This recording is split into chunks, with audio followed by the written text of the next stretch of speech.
అది ప్రకృతి వరం లాంటి రాష్ట్రం. భారతదేశం ఒక సహజమైనటువంటి అందకందాలు రాష్ట్రం, పర్యాటకులను ఆకర్షించే రాష్ట్రం. అందులో వాయనాడ్ అనేది మరింత ప్రసిద్ధికి పెరుగుతారు. యాత్రలు ఎక్కువ పోతూ ఉంటారు. చాలా చూడవచ్చు, చక్కగా అందంగా ఉంటాయి. ఇదంతా కొండలు పోతూ ఉంటాయి. అధిక వర్షం వచ్చిన వల్ల కొండలు వెంటనే పెరిగిపోయి ఇళ్ళు కొన్ని వేల ఇళ్ళు మాయమైపోయి కనపడ్డారు. మనుషులు కూడా దొరకదు, పొగలు చూసుకుంటారు. వాళ్ళు పట్టుకోవడం కష్టం, సవాళ్ళు దొరకదు. కానీ ఇళ్ళ పరిస్థితుల్లో దర్శనం చేయాలి. ఇక ప్రకృతి వైపరీత్యాల వల్ల వాయనాడు ప్రజానీకాన్ని కాపాడుకోవడానికి కావాల్సిన ఏర్పాటు చేయాలి. అది కేంద్ర ప్రభుత్వం ముందుకొచ్చి దీని ప్రకృతి వైపరీత్యంగా దీన్ని ప్రకటించాలి, నేషనల్ కెలామిటీగా ప్రకటించాలి. తద్వారా యుద్ధ సాగు చేయాలి.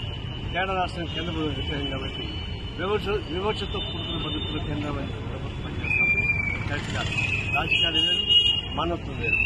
మానవత్వ దేశాలను కాపాడుకునే బాధ్యత రాజకీయ అతీతంగా అందరూ కలిసి చేయాల్సిన పని. ఆ విషయంలో బెనివట్ చేయాలి. భారత కమ్యూనిస్ట్ పార్టీగా బెనివట్ దేశంగా అన్ని రాష్ట్రాల్లో వన్ సొసైటీ చేయడం, బట్టలు, బియ్యం, తర్వాత వంట సామాగ్రి ఇవన్నీ కూడా చేయడానికి ప్రయత్నిస్తాం.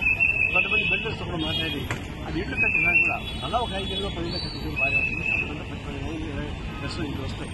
దానిపై చేద్దాం. అందరూ ఇల్లు సౌకర్యాలు, బియ్యం, బట్టలు, వంట పాత్రలు ఇవన్నీ చేయమన్నా. ఇప్పుడు మెడిసిన్స్ కూడా వాళ్ళకి ఏమి మందులు కావాలో అవి కూడా సేకరిస్తున్నాం.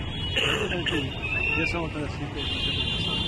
ఆ సందర్భంగా హైదరాబాద్ సిటీ పార్టీ కూడా దీన్ని కల్పించుకొని కేరళ వాయనాడు బాధితులకి సహాయంగా కోరుతున్నాం. అందరూ కలిసి వచ్చి సహాయం కోరుతున్నాం.